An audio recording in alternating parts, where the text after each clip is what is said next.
Okay, Rabbit and Snail's Film Talk, and we're looking at the greatest films ever made as we compile the top 100 films, certainly in our opinion, and I'm delighted that we're joined by the wonderful Maurice Bright, film historian, broadcaster, journalist, a man who knows just about everything, almost everything, or probably everything you ever need to know about films and film history.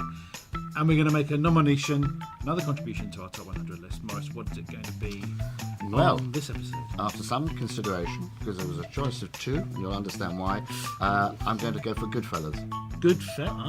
Martin Scorsese's Goodfellas. Martin Scorsese's Goodfellas, which I can't believe is now almost about 30 years old. Yes, it is. Gangster movie. Yep.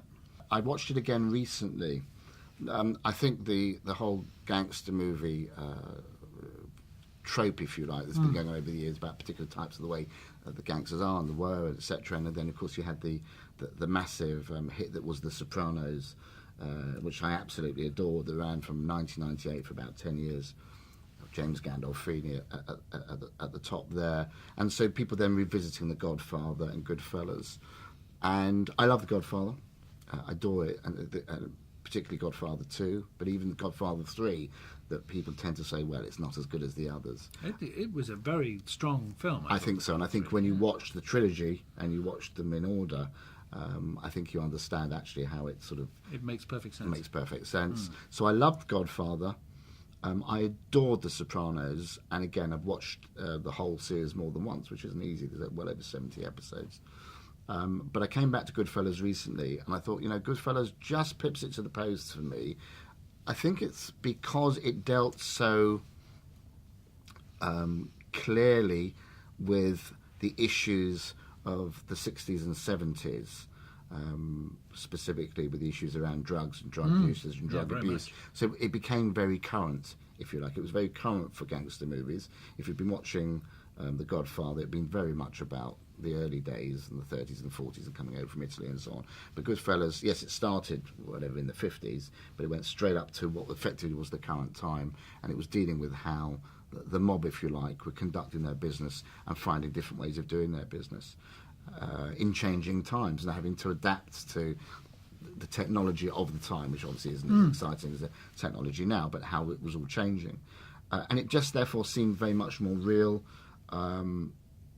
The violence for its time, we see it now, and actually we don't perhaps shirk in the same way that we should at the time. Perhaps we've become a bit desensitized to on-screen violence, but it was pretty nasty, and it was pretty unpleasant. And it was not so much just the violence, it was the menace that went with it. And you see some of the performances. So of course, you've got Ray Liotta in there, but you've got Joe Pesci, right? I think a very early film for him, and I think he was nominated for several awards. In fact, I think he won, I'm not sure if he won the BAFTA or the Oscar, but he won something for effectively Best Newcomer. And menacing, even within the character that's trying to be funny all the time, but has deep-rooted psychological issues. He wants to be liked, but he wants to be feared, and people take the pee a little bit out of him. And yet there's that constant underlying fear that he's going to go and do something that's completely erratic and psychotic and set everyone else off. And of course you've got Robert De Niro in there as well, who in the early part of the film actually isn't doing a huge amount. He's sort of, hey, this is me kind of stuff. And then as he's becoming the more aged, the older mobster, if you like, again, lifts through his acting the real sort of difficulties that the group are having as they're all starting to fall out with each other, bump each other off. Ray Liotta's got a massive issue with drugs. They're going in and out of prison, which is interesting because, of course, you didn't really see that in The Godfather. That's right. So there's a lot of scenes in Goodfellas when they're actually in prison. It's very contemporary, it's very raw, very real, isn't it? As a film? And I think that's why, as I said, I watched it again recently, and it holds up really well. And it, dealing with, prison sequences you didn't tend to see. So-and-so went off to prison 2 years later. Came back. The door's open. I've done 2 years in prison. But you see them in prison. They're not just they are controlling the place. And yes. Doing their own catering and getting. It's quite extraordinary, isn't it? And you think of that, and you think, oh no, it couldn't happen. I mean, in our psyche, we watched in the 70s. On comedy, we watched Porridge, and you've got Ronnie Barker, and you imagine that you've got grouty character that sat there in his armchair listening to his classical music while one of the screws brought him in a cup of tea, and we thought, well, that might happen. But you see, Goodfellas, you've got this American prison, and they've got their own area, they've got comfortable chairs, and they've got their own cooking facilities. They're dicing up the garlic, keeping it nice and thin so that the garlic, you can't have it too. And it's like they've got the wine and the sausage coming in, and they're bringing the stuff in the visiting hours. And you've also got the great free-jom between, I think it's Lorraine Bracco plays Ray Liotta's the wife, and an astonishing part as she ignores to begin with what he is. She loves the glamour. Yes. Of him being, hey, walking into... And starts to really fall apart.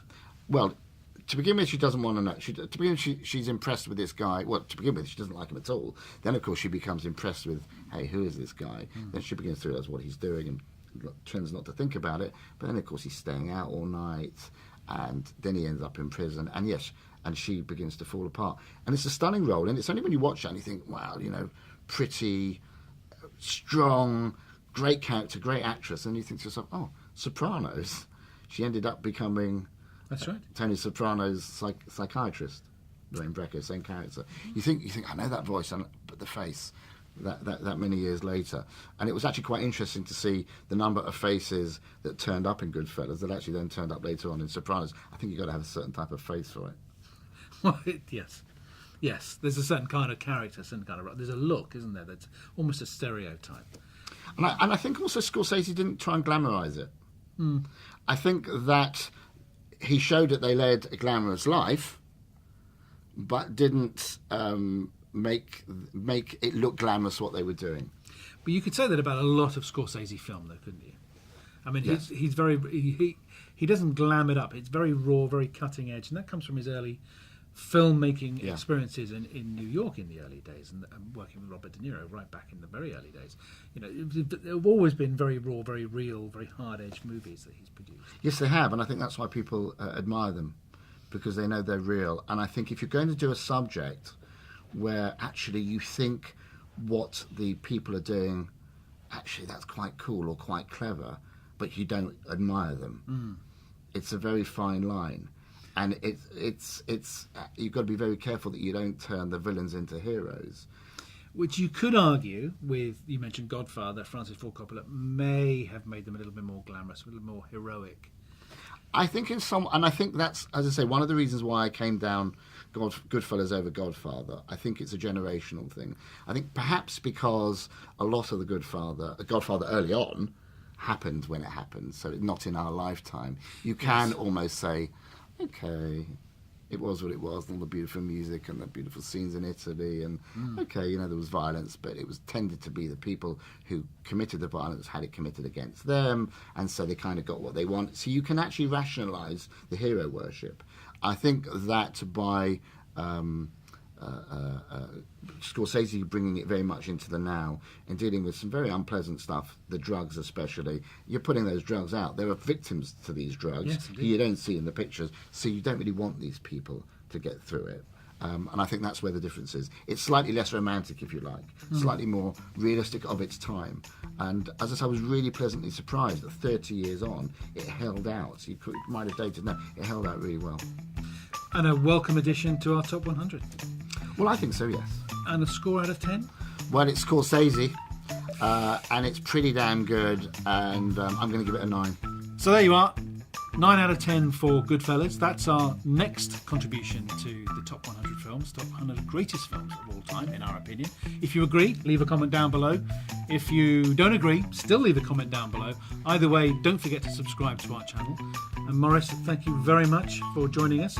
We look forward to seeing you next time. Thank you very much indeed. Thank you.